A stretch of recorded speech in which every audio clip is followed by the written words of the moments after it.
Hello friends, welcome to my YouTube channel Bandhu GS in English. कल हम लोग जान रहे थे कि सेंटेंस क्या होता है। सेंटेंस को हम लोग तोड़ना जाने थे सब्जेक्ट और प्रेडिकेट में। फिर प्रेडिकेट के अंदर हम लोग बात कर रहे थे वर्ब क्या होता है, ऑब्जेक्ट, कंप्लीमेंट और एडवर्बियल। तो वर्ब को हम लोग चालू किए थे। वर्ब में हम लोग हेल्पिंग वर्ब के बारे में जाने थे। आज हम लोग बात करेंगे मेन वर्ब के बारे में। मेन वर्ब को हम लोग प्रिंसिपल वर्ब के नाम से भी जानते हैं। तो चलिए फ्रेंड्स, मेन वर्ब की ओर आगे बढ़ते हैं। तो आज हम लोग बात करेंगे मेन वर्ब। इसको हम लोग प्रिंसिपल वर्ब भी कहते हैं।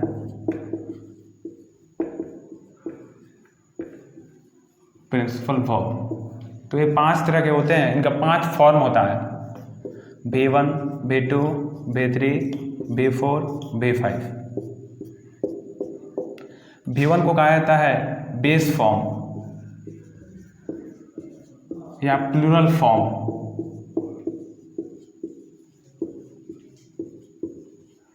V2 को कहा जाता है पास्ट फॉर्म।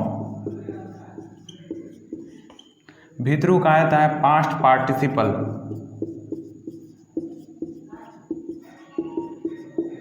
फिर आगे बढ़ते हैं V4। V4 को कहा जाता है प्रेजेंट पार्टिसिपल।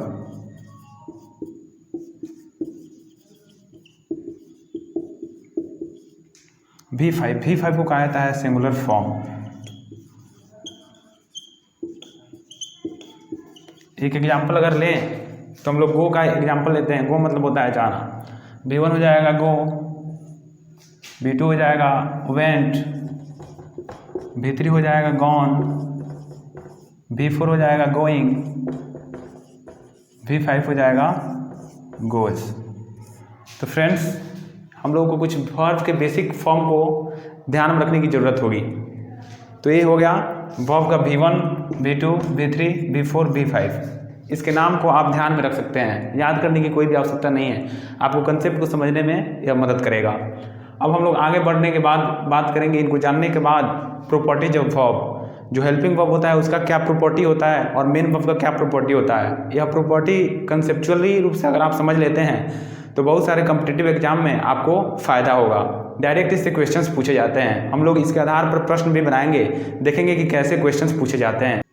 फ्रेंड्स, अब हम लोग प्रॉपर्टीज़ के बारे में बात करेंगे। तो प्रॉपर्टीज सबसे पहले हम लोग हेल्पिंग वर्ब के बारे में बात करेंगे। तो हेल्पिंग वर्ब हम लोग पिछले लेक्चर के माध्यम से जानते हैं कि हेल्पिंग वर्ब 4 प्रकार के होते हैं: be verb, have verb, do verb और मॉडल वर्ब। इन चारों के प्रॉपर्टीज को जानेंगे कि किन वर्ब के साथ किन हेल्पिंग वर्ब का प्रयोग किया जा सकता है या किस मेन वर्ब का प्रयोग किया जा सकता है। तो चलिए फ्रेंड्स, हम लोग स्टार्ट करते हैं। Properties of helping verb.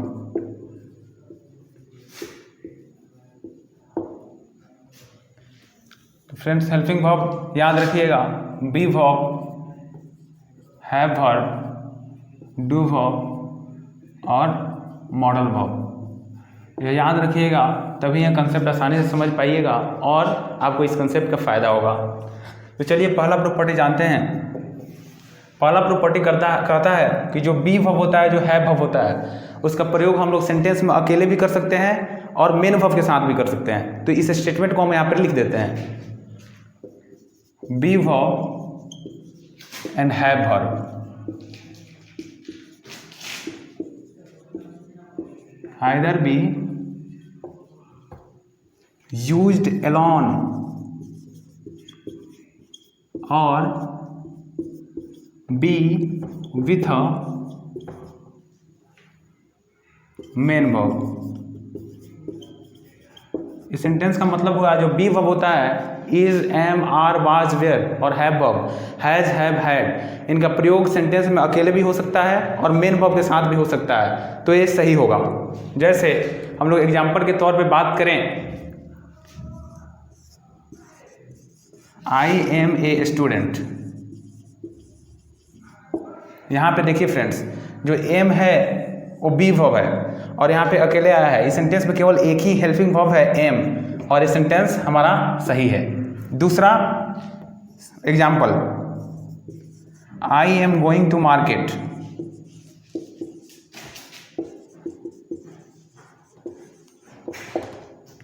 Friends, यहाँ हेल्पिंग वर्ब है बी वर्ब और इसके साथ मेन वर्ब का प्रयोग हुआ है। यानी कि दूसरा जो कंसेप्ट है मेन वर्ब के साथ भी इनका प्रयोग किया जा सकता है, तो ये भी सेंटेंस सही होगा। दूसरा सेंटेंस है हैव वर्ब के साथ, आई हैव अ पेन। यहाँ पे हैव सिंगल आया है, सेंटेंस सही है। या फिर I have eaten a mango. यहाँ पर हैव के साथ ईटन आया है, यानी कि हेल्पिंग वर्ब भी आया है, मेन वर्ब भी आया है, तो ये सेंटेंस हमारा सही होगा। यानी कि बेसिकली इस स्टेटमेंट का मतलब है जो बी वर्ब होता है हैव और हेल्पिंग वर्ब होता है वो सेंटेंस में अकेले भी आ सकता है और मेन वर्ब के साथ भी आ सकता है, तो सेंटेंस सही होगा। इसमें कोई भी दिक्कत वाली बातें नहीं है। अब हम लोग नेक्स्ट कंसेप्ट की तरफ बढ़ते हैं कि आखिर डू वर्ब और मॉडल वर्ब सेंटेंस में कैसे आएंगे। तो चलिए फ्रेंड्स आगे बढ़ते हैं। दूसरा कंसेप्ट है जो डू वर्ब है और modal verb are always used with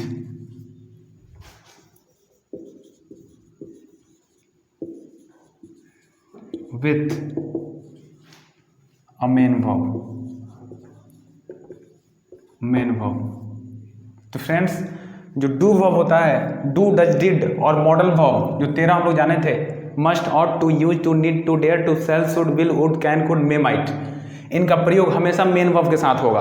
अगर ये वर्ब आपको सेंटेंस में अकेले दिख जाते हैं तो सेंटेंस गलत होगा, उस सेंटेंस में इंप्रूवमेंट की आवश्यकता होगी। कॉम्पिटिटिव में इससे क्वेश्चंस पूछे जाते हैं। जैसे हम लोग बात करें डू वर्ब, एग्जाम्पल के तौर पे हम लोग बात करते हैं। जैसे आई डू नॉट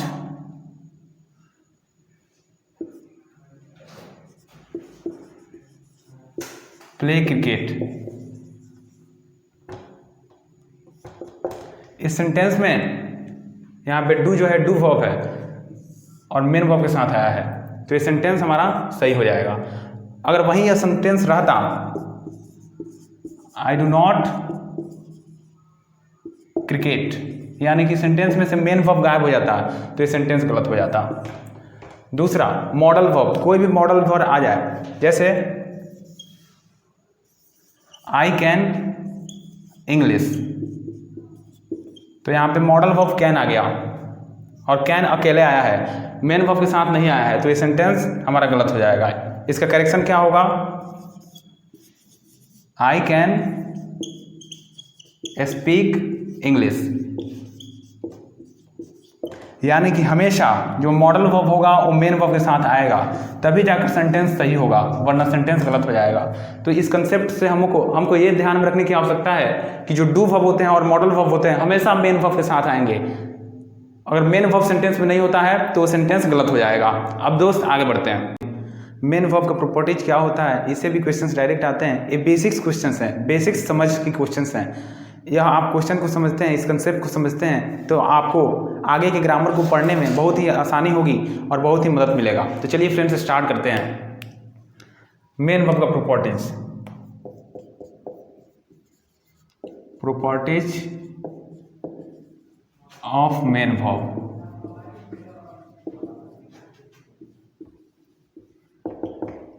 तो main verb V1, V2, V3, V4 और V5 होता है।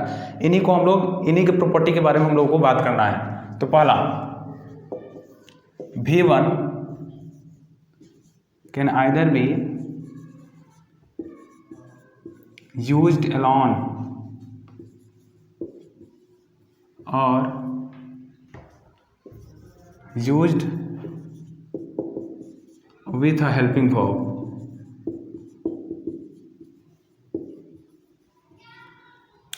यानी V1 का जो प्रयोग है हम लोग अकेले भी कर सकते हैं और हेल्पिंग वर्ब के साथ भी कर सकते हैं। जैसे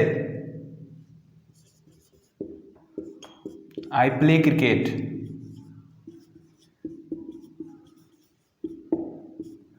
यहाँ V1 जो है प्ले है, इसका प्रयोग अकेले हुआ है तो सेंटेंस सही है, सेंटेंस में कोई भी दिक्कत नहीं है। दूसरा हम लोग V1 का प्रयोग हेल्पिंग वर्ब के साथ भी कर सकते हैं। जैसे I will go to Patna. यहाँ पे देखिए फ्रेंड्स, गो यहाँ पे V1 है और यह हेल्पिंग वर्ब है, यानी कि हेल्पिंग वर्ब के साथ भी हम लोग V1 का प्रयोग कर सकते हैं, तो ये भी सेंटेंस सही होगा। तो ये कंसेप्ट क्या है कि हम लोग V1 का प्रयोग हेल्पिंग वर्ब के साथ भी कर सकते हैं और अकेले भी कर सकते हैं, सेंटेंस सही होगा। अब आगे बढ़ते हैं, दूसरे प्रॉपर्टी की तरफ हम लोग चलते हैं। दूसरा property, V2 and V5 are always used. V2 and V5 are always used alone. V2 and V5 का प्रयोग जो है हमेशा अकेले ही किया जा सकता है। इसके साथ कोई भी वर्ब को आप कंबाइन नहीं कर सकते हो। कंबाइन करिएगा तो गलत हो जाएगा। जैसे एग्जाम्पल के तौर पर हम लोग बात करते हैं, I ate a mango। Friends, ये V2 है और अकेले आया है। इस सेंटेंस में मात्र एक ही वर्ब है V2, तो ये सेंटेंस सही होगा। अगर वहीं हम इस सेंटेंस को लिखते हैं, I was at a mango। देखिए फ्रेंड्स, यहाँ पे at V2 है और लेकिन यहाँ पे हेल्पिंग वर्ब आ गया है, तो ये सेंटेंस गलत हो जाएगा। तो यह कंसेप्ट आप हमेशा याद रखिएगा। कॉम्पिटिटिव एग्जामिनेशन में इस तरह क्वेश्चंस दे सकते हैं आपको, और यहाँ पे सीधे आप वर्ब को पहचान कर आप गलती को पहचान सकते हैं। यहाँ पे देखिएगा कि आप यहाँ पे वर्ब 2 है और हम लोग जानते हैं कि वर्ब 2 का प्रयोग अकेले ही किया जा सकता है, हेल्पिंग वर्ब वर्ब 2 के साथ कभी भी नहीं आ सकता है, तो ये सेंटेंस इसी तरह गलत हो जाता है। अब दूसरा प्रॉपर्टी है, वर्ब 5 का प्रयोग अकेले किया जा सकता है, वर्ब 5 के साथ भी हेल्पिंग वर्ब का प्रयोग कभी भी नहीं किया जा सकता है। तो वर्ब 5 का एग्जाम्पल हम लोग एक देखते हैं, जैसे He speaks English। फ्रेंड्स, यहाँ पे वर्ब 5 है speaks और अकेले आया है, तो सेंटेंस करेक्ट है, कोई दिक्कत वाली बात नहीं है इसमें। लेकिन वहीं हम इसको लिखते हैं He is speaks English, तो कंसेप्ट के अनुसार ही गलत हो जाएगा, क्योंकि यहाँ पे V5 है और हेल्पिंग वर्ब के साथ आ गया है, तो ये सेंटेंस हमारा गलत हो जाएगा। तो इस सेंटेंस में ये प्रॉपर्टी आपको हमेशा याद रखना पड़ेगा, जो V2 होता है और V5 होता है उसका प्रयोग हमेशा हम लोग अकेले करते हैं, वह हेल्पिंग वर्ब के साथ कभी भी नहीं आ सकता। अगर हेल्पिंग वर्ब के साथ आएगा तो सेंटेंस गलत हो जाएगा। अब तीसरे प्रॉपर्टी की तरफ चलते हैं फ्रेंड्स। अब तीसरे प्रॉपर्टी की तरफ हम लोग आगे बढ़ते हैं। तीसरा प्रॉपर्टी है V3 and V4 are always used with a helping verb।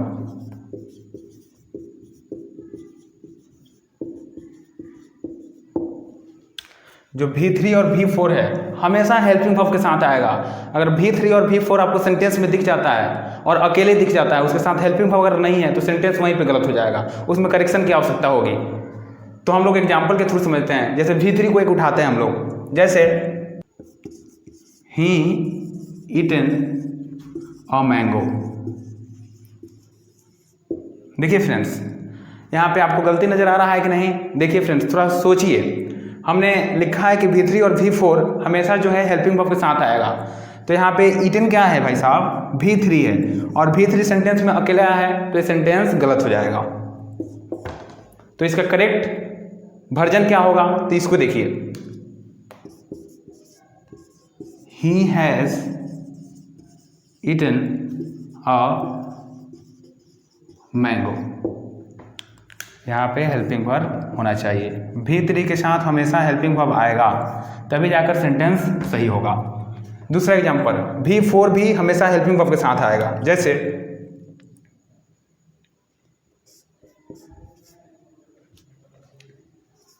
He going to market।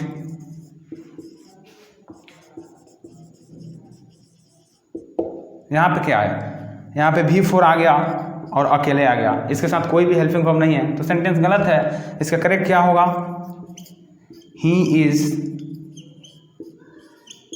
going to market।